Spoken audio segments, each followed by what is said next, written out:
Yes, yes, the stars have aligned. All the clocks have clicked at the same time. We are with royalty, educational and political royalty. I'm here in the home of Dr. Alma Allen, and we're with the Allen family. Thank you all for this opportunity. Thank you very much. We're with royalty today. Yes, first we have Dr. Alma Allen, State Representative. Hello. We have Dr. Patricia Allen, former principal of McGregor Elementary. And we have Brother Lawrence Alvin Allen, my brother, HISD Liaison Officer, correct, sir? Yes, sir. All right. I'm your host, Baruti Carl Alexander. I have had a long connection with this family, and I'm so pleased to be able to meet and talk with them in their home. You have a cool, ladies and gentlemen. Thank you for joining us this morning. Thank you for joining us. Thank you all, everybody, for this interview and so forth. Me and Lawrence, we've had a long history from was it second grade or third grade? Third grade. Okay, third grade. Now, there's so many stories about that, but we're still here today. We're still being productive. We've had some ups and some downs, but look at us today, ladies and gentlemen. It says with fortitude and with determination, we can all succeed, because if I have made it and this brother has made it, everybody who puts their mind to it can make it. So we are very pleased today to tell this story and to tell this experience of what we have accomplished and what we are still going to do. So thank you very much. Today we're going to ask a few questions of the Allen family about education, about life, about different things, and we're going to go through a lot of different experiences. The first thing I would like to ask is, today, what do we believe that the state of education and the state of learning is? We have a lot of social media. We have a lot of different changes. People learn in many different ways. What do we believe that the state of education is for people and for kids specifically, and how they learn? And is that a good thing? Anybody? Dr. Allen? The state of education and social media? Yes, ma'am. ma'am. I think the two work together. I think it's a good thing that social media has come along. It has the technology that children have today, and gives them an opportunity to get to the information they want to know quicker, without, say, for an example, they don't always have to go to the library and dig through books like we had to do. They can simply Google it on their iPads or on their computers, and technology and social media is working well for our children today. Yes, ma'am. Other comments on that? Now, what I see also with that is, as a teacher sometimes, and from research has said that most people spend 4 seconds to see whether they like a site or not. They spend 4 seconds. Is that enough? Is that enough for them to get a picture or understanding or idea?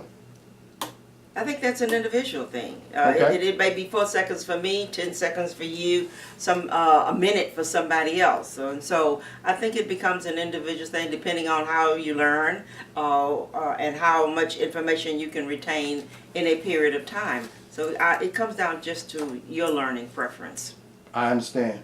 Brother Lawrence, what's your comment on that? Well, I would say to you that it would depend on what the purpose is for using that site or using that methodology. Because if you're just what they used to say surfing, you're probably going to stay on any site just a shorter period of time.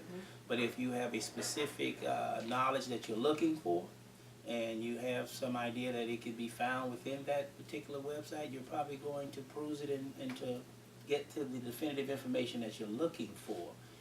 If it's an assignment you're working on and you've been assigned that site to work with, I believe you spend more time and have greater value in it. So I think the surfing concept is probably closer to the 4 seconds, but the research concept means to dig deeper and to spend additional time in finding answers that you're looking for. So everybody agrees that social media, the internet, is pretty much a good thing for education. We all agree to that? I do. I agree to it. There's a vast amount of information on the internet, and the fact that you're only spending 4 seconds on a site means that that is not at your interest level. you can spend hours on the site once you have found your interest level, and you can find out whether that information is correct. Okay, all right.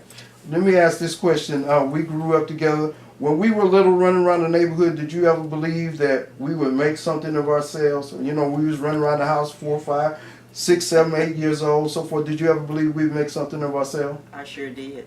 Okay. I had high expectations for you, and I think every one of your parents had high expectations for you. And they made sure that you were in an environment where you could grow up and be productive. All of your parents wanted you to be successful. Your parents you came from educated parents. Yes. I think all of you, and you had an environment that was conducive. You had parents who expected you to do great things, even greater than they had done. I certainly did. And so we kind of like all pulled together. My house was the place where you played all the time. And so we made sure that that was okay. You had access to whatever we had. We certainly had an extended family. Oh, yes, we had you an did. extended family because if I did something, you would have told my dad, and Yes. and it was extension of the whole community. You all had a great support system. Yes, ma'am. And yes, I'm ma'am. proud of the success that all of you have made. Thank you very much. Thank you very much. Let me give an aside right here. My father, the Honorable Raymond Alexander, was on the state board. I think he got off in 84. Then Dr. Allen came on the state board at that particular time. Yes. And then after Dr. Allen, Brother Lawrence Allen has gotten on the state board. So there's a long history of political, educational, activism, and community support. So this is a long line, a long history. And as I say, royalty, educational, and political royalty. So we have a coup, ladies and gentlemen, a great thing. Okay, the United States has been seen in certain polls, levels, to not be at the highest level of world standards as far as education. Other countries seem to put much more emphasis on it, and especially in science and math, our standards have not gone up to maybe India, China, or different things. Are there changes that we need to make in our educational system to increase, or does it fit our system of government, our system of culture? I would like to say that I think that our educational system fosters creativity. Okay? If you want to say some of the things that were invented, Yes. Steve Jobs, Yes. Bill Gates, those come out of creativity. So I believe that our system, even though it always has some improvement to be done, that we are not behind anyone else. Okay, okay. Any other comments on that? Well, if you have an opportunity to travel abroad and get a closer look at what the educational system is really like, when we were attending the University of Houston, we had a chance to travel to the Bahamas and look at that educational system. While we were in Turkey, we had a chance to look at that system. So I was amazed that there were exit points for students, and in a sense that What you mean by exit points? you had to score in the top 5% in order to proceed to the next level. Yes. And so there are a number of students that fall out of the evaluations on how the country is doing. Yes. We are still in actively measuring every child and putting them in our data to say what we're doing. And we realize as educators that the country does not run on 100% of the students going through the system. It actually runs on about the top 20% of the students coming in. And I think we're producing that top 20 equal to any country in the world. I think our efforts of digging deeper to try to affect children at other levels is something that we should be very proud of. That we're actually saying, hey, whether we have special education, whether you have remedial learning, whether you have career in technology, whether it's in the interest. This is one of the few systems where it's geared towards the interest of the child and not the interest of the government. Right. And so I'm very proud of that fact. And I know, as my sister said, we are constantly evolving as we are entering into that system. Many people from various cultures. And if those other systems were so great, look at that system now and see how many people are traveling from the foreign system to participate in the system that we have here. I agree. One question. there used to be a great emphasis on industrial education, wood shop, metal shop, auto mechanics. I remember when I went to school, there was auto mechanics. Should there be a more of an emphasis in the high school curriculum for that, or should that be left to maybe after high school, like the community college system? Do we believe that? Well, I certainly believe that children should be introduced to a number of things. With a limited budget, schools are forced to make decisions about what electives they're going to offer children. And if a school has a wide array of electives and students have a chance to take a class here or there, then they're exploring things and trying to learn things. And I think we're doing that in the sense of trying to put the children in the work side instead of the old laboratory setting. And so a number of our students are going to NASA, they're going to Shell, they're going into the business place, and they're seeing the work firsthand and then trying to say, what motivates me? Versus saying, I'm going to make a bookshelf, I'm going to do something here, and hopefully I'll be able to go out and get a job. Because at that time, when we were taking the classes, there were no certifications. It was just an introduction to see if it was something that you would like doing. So I think we're doing a good job with that too, introducing students to a number of careers and a number of opportunities so that they can find that interest and then decide whether I want to go to community college and improve my skill sets there. So I don't think we need the old wood shop back, but we still need to introduce students to carpentry and plumbing and things of that nature. And career education has not gone away. Okay. We are still doing career education, but we're also preparing children for the 21st century, which will be a technological age, and will be an age where students must have their STEM skills in place. That will be where the jobs are. And so as we prepare children for the 21st century, we must also give them an opportunity to have exposure to all of the careers.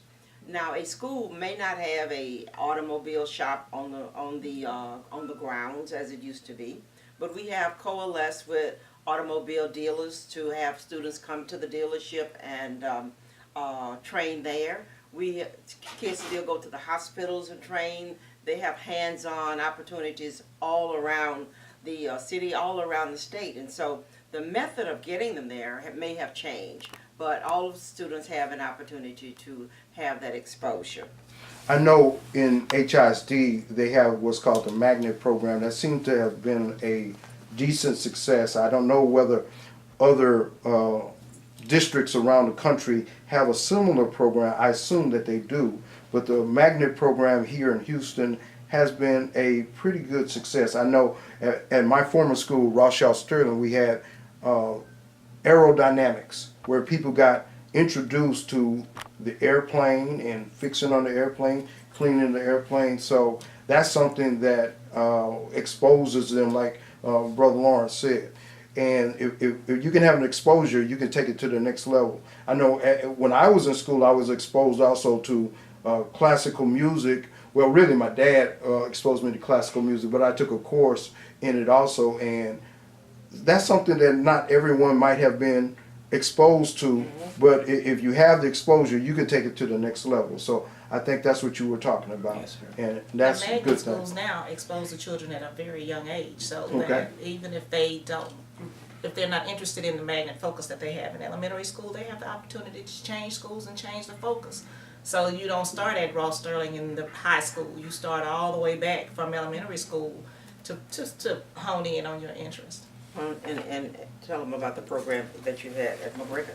At McGregor Elementary, they had several programs, but our magnet program was music and science. Okay. So the students were introduced to music at a very early age, introduced to science and NASA at a very early age. But there were other programs also that may not had the magnet monies, but we still had a culinary program. Where the children gardened and Cooked. learned how to cook. We had Yeah. chefs that came over to volunteer. We had people from the ballet that came over and came into the school to teach the children about that. We had a host of programs in the school to give those students exposure, so that even if they didn't get those exposures from home, they got those exposures from school. They may not have been funded by HISD, but they were funded by businesses and outside interests, so that the students have a wide variety of areas that they can focus in on.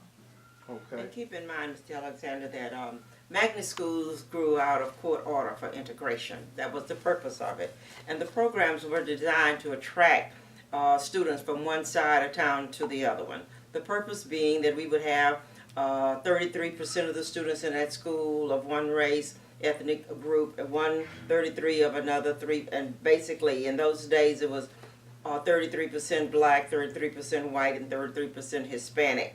And in order to get your quota, you had to have a program that would attract students from one side of town to the other side of town. And so that's and I didn't want that to pass for magnet programs without saying that was the real purpose of the magnet programs in HISD. Okay. At this point, we will take a short break to take a sponsor break, and we will be back in 1 second. Thank you very much. See you in a second. Everybody has a spiritual story to tell. Tell your story at Source Seeker. Memories for your grandkids, a story of love, the strange thing you saw or imagined, or beneficial information you wish to share. Source Seeker, the home of the intelligent and profound Obama, the extraterrestrial, and the inspiring Seeking the Heart and the Sword, will tell your story. Pay half and get started today. Call 346-202-4963. Everybody has a spiritual story to tell. Tell your story at Source Seeker. At the forefront of Texas politics and community, Dr. Alma Allen has had a vibrant hand in the activities of the state of Texas. Energetically, Alma also finds time to enjoy her family and friends. With 40 years in education and over 23 in politics, including 10 years on the State Board of Education and 13 in the Texas Congress, Dr. Alma Allen has built a great legacy that continues with her daughter, Patricia, former principal at McGregor Elementary, and her son, Lawrence Jr., HISD liaison officer. The family continues the great legacy that was started by Dr. Alma and her husband, the late Lawrence Allen Sr. This great family has built a great legacy of honor and commitment that will continue for generations with their children, grandchildren, and great-grandchildren. We appreciate and salute the historic Allen family of Houston, Texas. We salute you. Welcome back. We're here with our historic interview with the Allen family, educational and political royalty. We were discussing about the magnet program and the history and the background of how it started with a racial quota or perspective in the defining of it or how it came about. That takes me into my next question. First of all, did I get that right in the background of it? Yes, Okay. of course. All right. Today,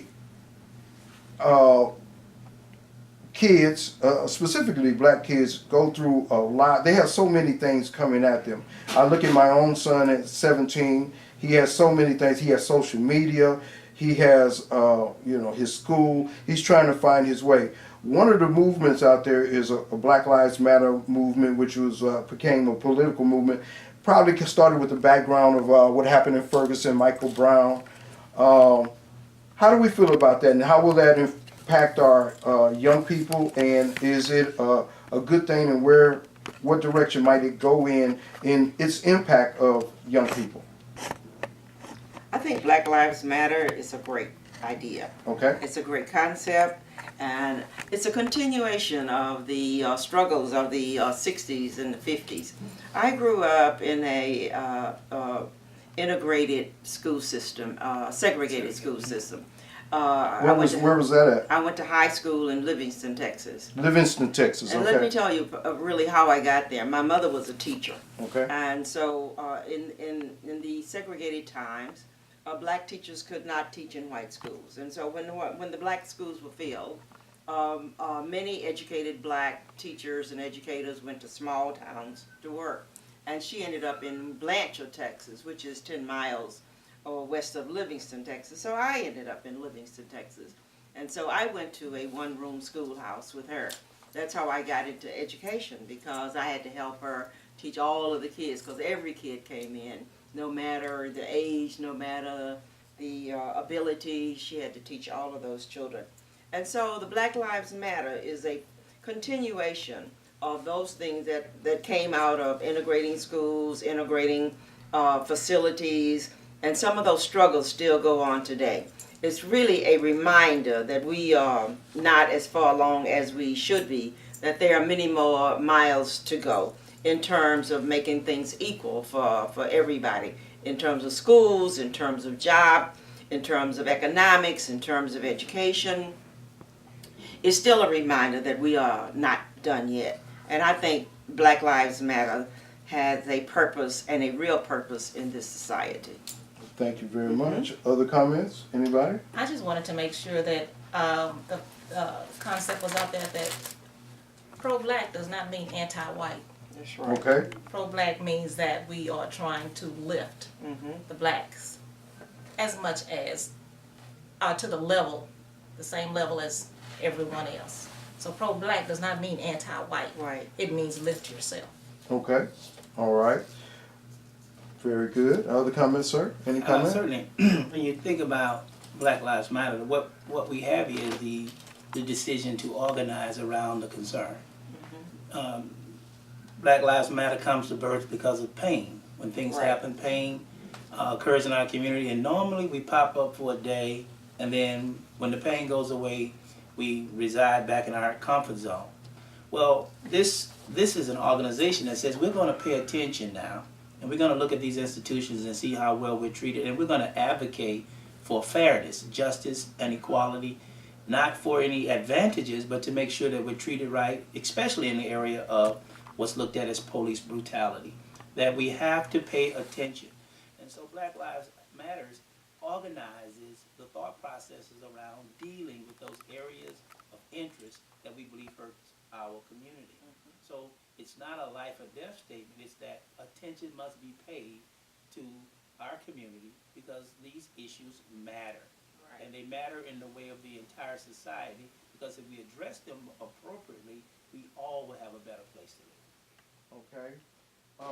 My church that I was a missionary in, they talk about we have, as black people, an acceptance of black inferiority that we must fight against. I see the Black Lives Matter movement as a fighting against the declaration of black inferiority also. So it is an extension of Yes, it what is. we've all have gone through the civil Generationally. rights, generationally, and so forth. Not just against that, but also among each other.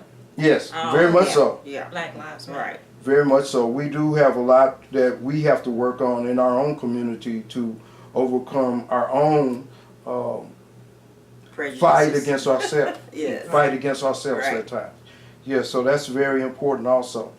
At this point, it's always been said that 1 out of every 4 black men is in the penal system in some Right. way. He's in prison, he's on probation, he's in some kind of incarcerated state. And some of the ones that are out have mental illnesses and so forth.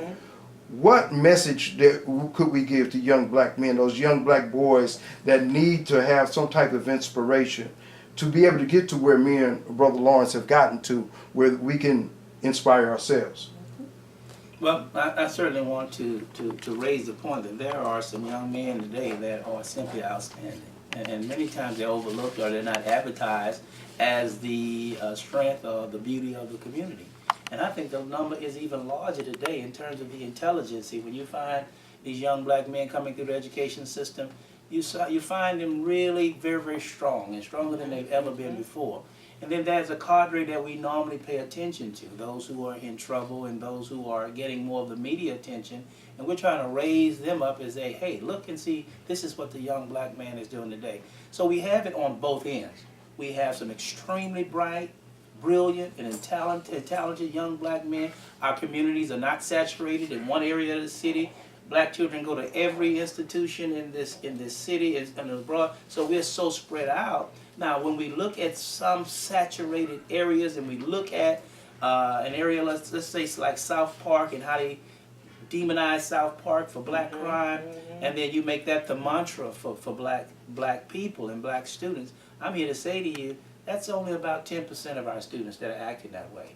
90% of our young men are actually focused in trying to do great work. They do need mentors and role models, and they need introductions to opportunities, Exposure, but that's right. they are hungry for success. They are. Now, if they are not fed the opportunity, then they may turn to some illegal activity, drug trade, which is an industry in certain communities. They may turn to some level of crime because the opportunity appeared to be something I could get away with, well, for a moment. But when they go into these penal institutions and they really get in there, if it's not a mental illness, they find these are some very bright individuals, but the opportunities weren't there. That's why it goes back to that question before about curriculum.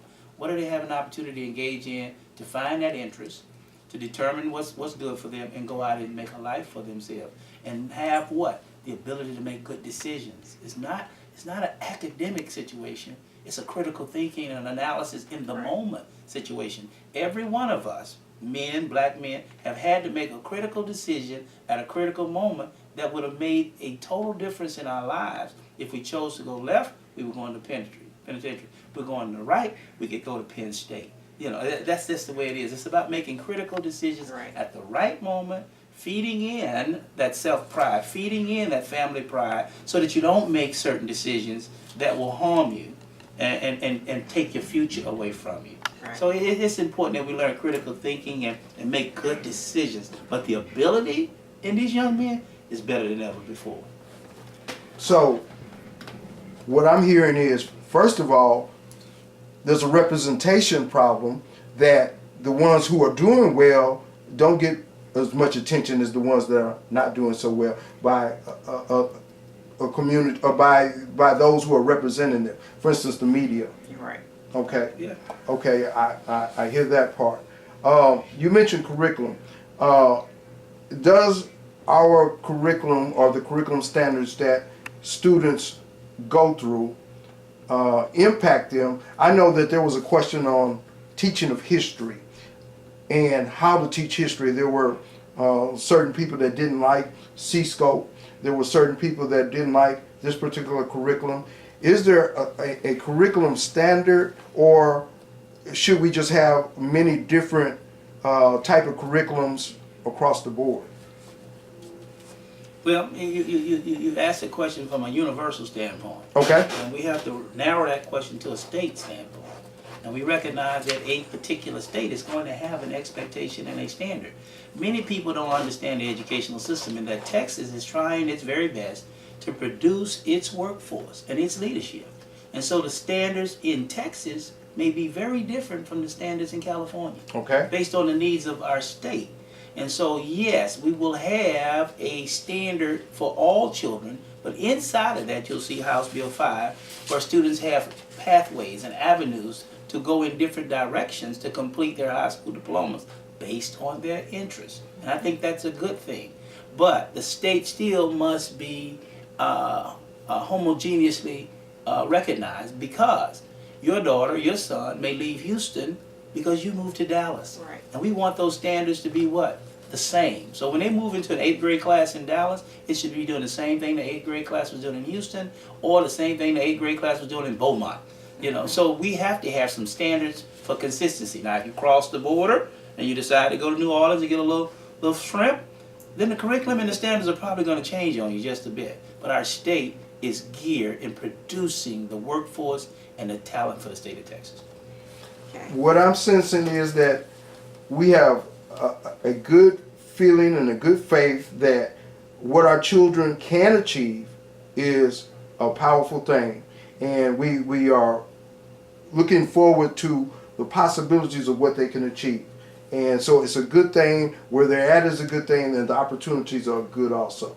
Okay. That's what I'm seeing. Other comments? Yes, I would be remiss if I didn't make this comment. Yes, ma'am. I have the opportunity right now to serve as Vice Chair of Education at the in the State House.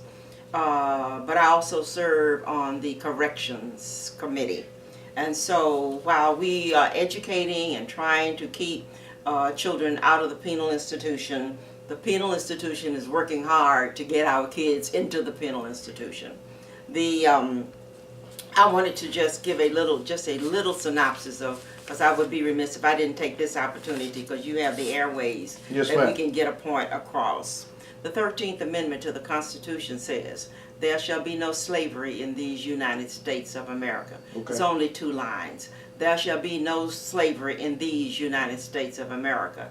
The second line simply says, except you commit a crime, become incarcerated, and then you're back in slavery again. And so we must be cognizant of the fact that the system is designed to attract our students.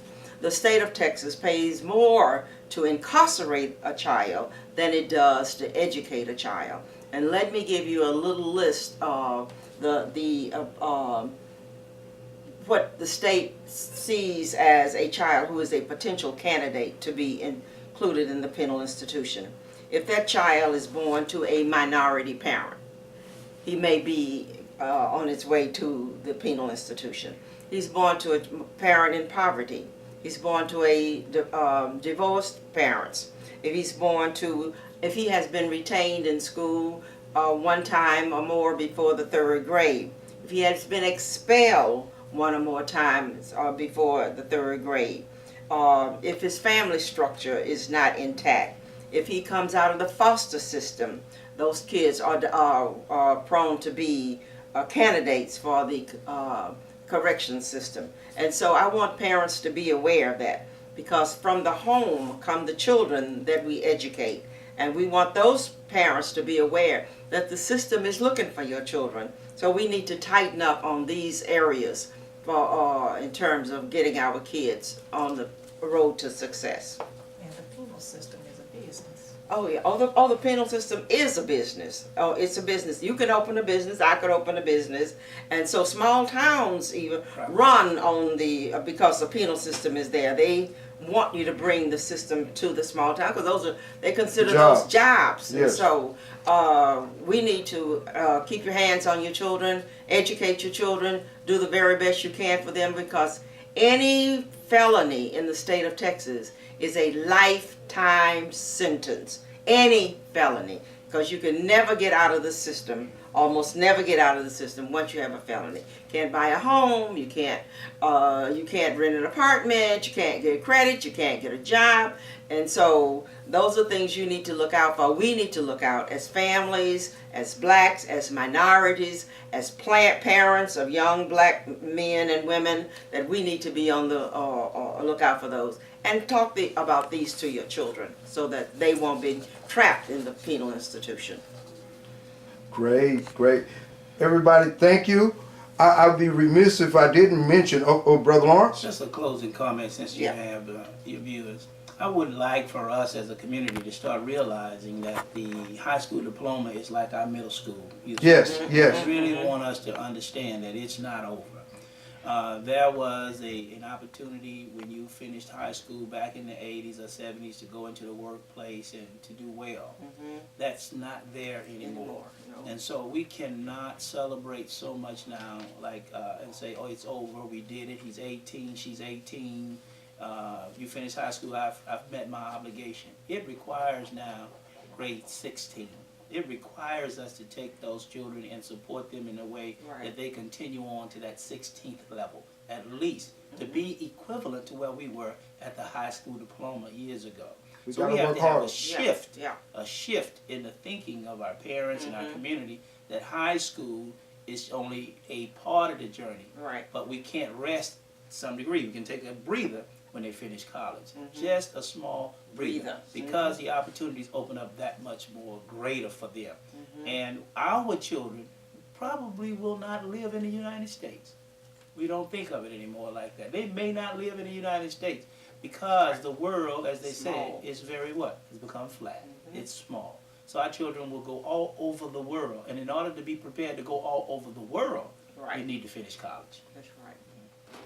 And for every parent out there, I think they want to leave a legacy for their children.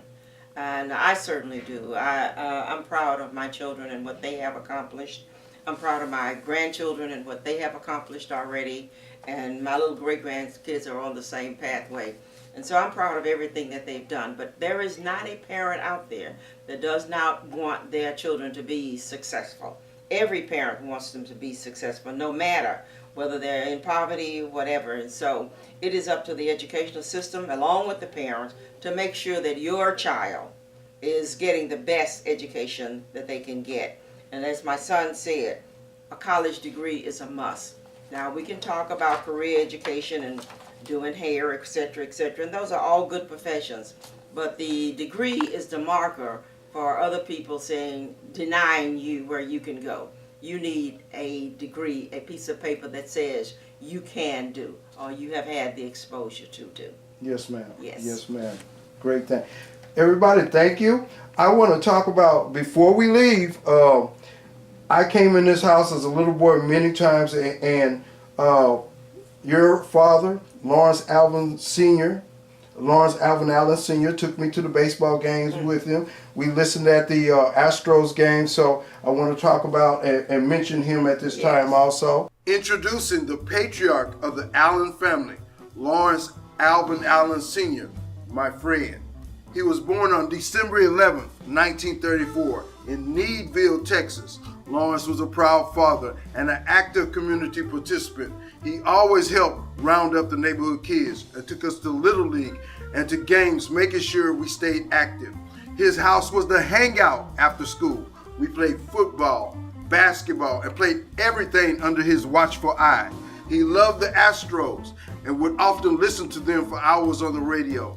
His greatest legacy was his family and his kids, whom he loved very much. Lawrence worked for the Houston Independent School District for 38 years and was a graduate of Prairie View A&M and Texas Southern Universities. His legacy continues today through his wife, State Representative Dr. Alma Allen, and his children, Dr. Patricia K., Lawrence Allen Jr., his son, and his daughter, Beverly Lawrence Allen Ephraim, a teacher in Needville, Texas. And it will continue with his many successful grandchildren. Lawrence Sr. passed March 28, 2011. We miss you, Brother Lawrence. We miss you. And my father, the Honorable Raymond Alexander, and your father, they helped to build this also, Yes. what we have accomplished. Yes. So I want to shout out to them Yes. also. And everybody, thank you. Thank you. We have witnessed royalty. We have witnessed political and educational royalty, and we thank you very much. And I'm your host, Baruti Carl Alexander. We'll see you next time. Look forward to more Source Seeker Productions. Also look at the Brain Source Game Show and all the things that we're doing in the community. Look at my books and everything. And we thank you, and we'll see you next time. Thank you. Have a good day.